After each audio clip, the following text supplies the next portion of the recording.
Switzerland's deepest, darkest secrets revealed, all 300,000 of them now and yesterday, as we journey into underground worlds. For more from our new and exclusive series. How does the world's most peaceful nation explain its obsession with nuclear bunkers? This is the Swiss concept. We have chocolate, the Alps, and we have our bunkers. Digging beneath a British city, what brought these volunteers to a state of ecstasy? We found this arch from above. There was screams of joy. We're in! We found it! We found it! And how did Slovenia's young adventurers strike gold in a disused lead mine? This is the only underground kayaking route in the world. It's pretty special to come here. You never know what to expect. Beneath our feet lie extraordinary spaces, caves, and tunnels. The span and the size is just crazy. They've been designed and built by us. This is the only one with a castle. As well as formed by nature. But how were they created and adapted? By who and why? You've got to face your fears. Throughout history, subterranean life has captured our imagination. I feel so privileged. We're going further and deeper to unearth the mysteries, the stories, and the secrets of underground worlds.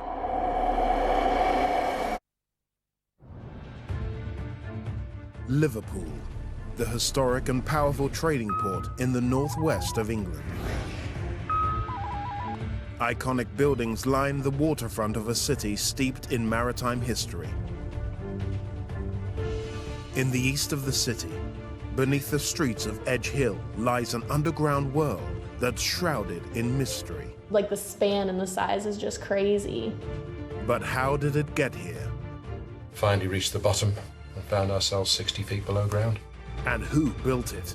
He was so secretive, burrowing away for 35 years. A group of determined volunteers are slowly revealing this extraordinary creation in a search for answers. Keeps us going, it's a good hobby. Mad, aren't we?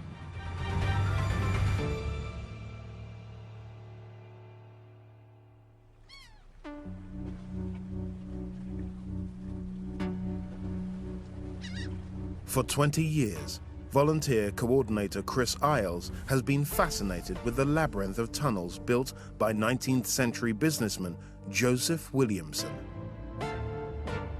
Well, I've always been interested in underground spaces, man-made especially, and I've always been aware of the local legend of Joseph Williamson and his tunnels at Edge Hill. Joseph Williamson was a tobacco merchant and landowner during the Georgian era. He moved to Liverpool in 1805.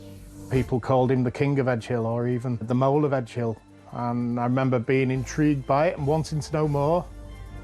Joseph Williamson was in the tobacco industry. He married the boss's daughter, made a lot of money. He basically inherited the company and became a very rich man. David Bridson of the Heritage Centre has researched the full extent of Joseph Williamson's wealth. So he was able to retire at the age of 49 with something like £400,000 in the bank. Now, we've seen various estimates of how much that would be worth today, but anything from 25 up to £50 million. And he then spent the rest of his life paying men using that money to build these tunnels and build the houses on top. In 1805, Joseph Williamson bought up an area of land that was uninhabitable because it was an abandoned quarry. The land around here had been quarried out for sandstone as Liverpool grew and expanded. We'll never know what gave Williamson the idea, but he hit upon this seemingly crazy idea of roofing them over. In effect, Williamson reclaimed abandoned land. He had pillars and tunnels built into the quarry, lined them with bricks, and built streets and houses over the top. But no map was ever left to show what was now sealed underground. So we have these beautiful brick and sandstone vaults, all sorts of sizes from a few inches across up to this one at 25 feet, all purely to reclaim the quarry workings and create usable land in the Edge Hill area. Nothing remains of the properties Williamson built, apart from the facade of his great house. After he died in 1840, the caverns grew derelict and were filled in with earth and building waste. We knew of the existence of the chambers beneath the buildings that were above. In 1995, the tunnels were rediscovered by a group of amateurs, one of whom was Chris Isles. We dug down and we found this arch from above and smashed through there. There was screams of joy. We're in! We found it! We found it! It was the start of an amazing project. But the enthusiasts soon faced their biggest challenge. Williamson's long-lost tunnels had been filled in with a mixture of rubble and junk dumped by the Victorians, which needed clearing out. Glass bottles, jars, you name it, it's down here. It had been used as a Victorian tip. The enthusiasts had no idea how deep the tunnels were, and with no surviving map, no idea of how far they ran, it took them 10 long years to win permission from local authorities to excavate them. But Chris's colleague Tom Stapleton remembers clearly the day they started to dig. We had the first skip delivered on site on the 18th of November, I think it was, 2012. And we spent 4 solid years emptying this place out until we finally reached the bottom and found ourselves 60 feet below ground.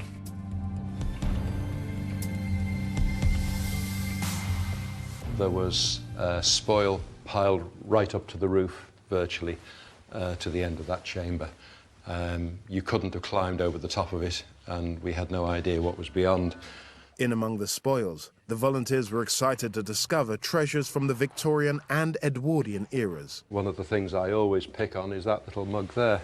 It's definitely a coronation mug because it says 1902 on it. That we know would be the coronation of Edward VII. And one day somebody chose to clean it out for some reason and found there was something in the bottom. We didn't know what it was. And for no apparent reason, somebody thought to hold it up to the light. And that's what appeared. That is King Edward VII, and is embossed into the china clay before the pottery's been fired. Since found out that it's called lithophane work. It's a rather nice little thing, and it always terrifies me every time I pick it up, in case I'm the one who drops it. Though the excavation is still underway, so far the team has discovered around 3 kilometers of tunnels with 3 access points. But there is still so much to discover about why some of the brickwork is even here. This is the Arch to Nowhere. We call it the Arch to Nowhere because essentially as you come in you think, oh, it's a tunnel entrance going off to the left. But in reality it's not. I wonder whether it might have been a practice piece for apprentices, or maybe there was going to be another tunnel going off into the quarry wall. But for whatever reason, it never happened. Joseph Williamson was highly secretive about the tunnels. And why were these underground spaces created with so much meticulous brickwork? There is a lot of mystery to Williamson because Williamson, as far as we know, never left any paperwork to say why exactly he did what he did. He was so secretive. Yeah. He didn't boast about what he was doing. He didn't talk to many people about what he was up to. It was just him and the men who worked for him, burrowing away for 35 years. In the early 19th century, the UK was rife with unemployment. Some people in Liverpool believed that Williamson acted out of a spirit of philanthropy, offering work to men in need of a job. Through Williamson and his tunnels, they were able to gain meaningful employment. They were able to take a wage home. They kept their pride. They were able to feed and clothe their families. As the excavation continued deeper, the brick vaulting gave way to the raw rock face of the original quarry, which showed the sandstone was laboriously cut by hand.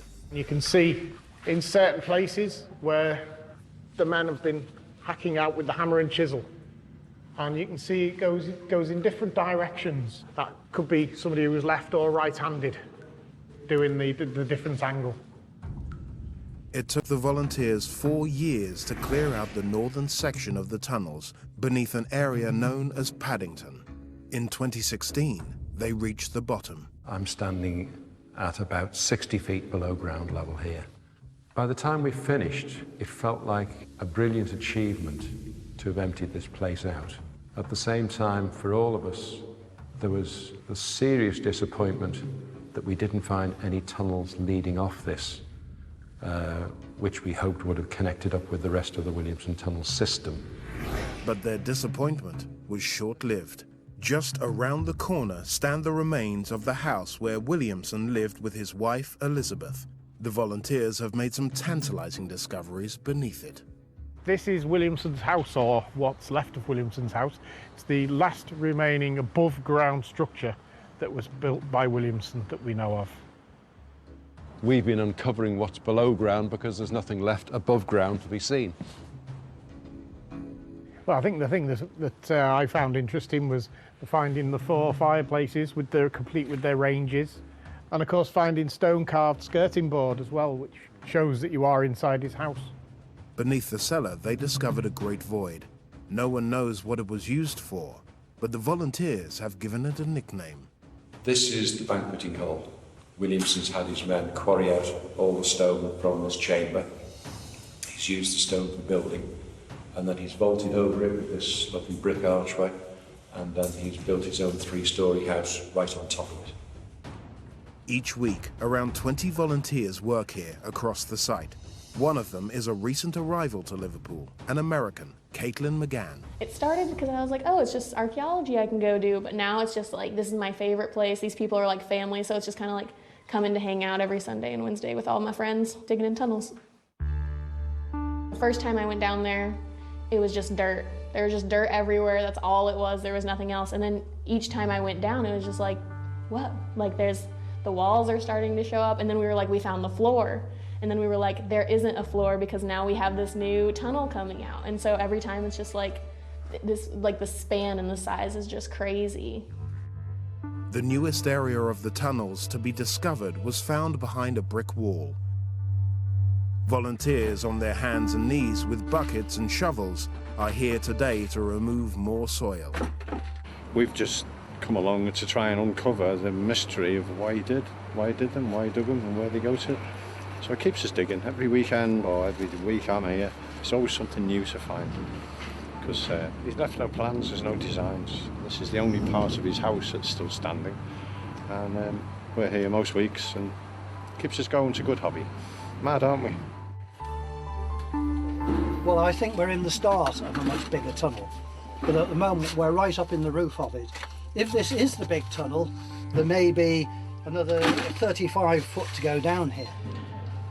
Without the hard work of the volunteers, these tunnels and their intricate arches may have never been discovered. It's incredibly rewarding working on this.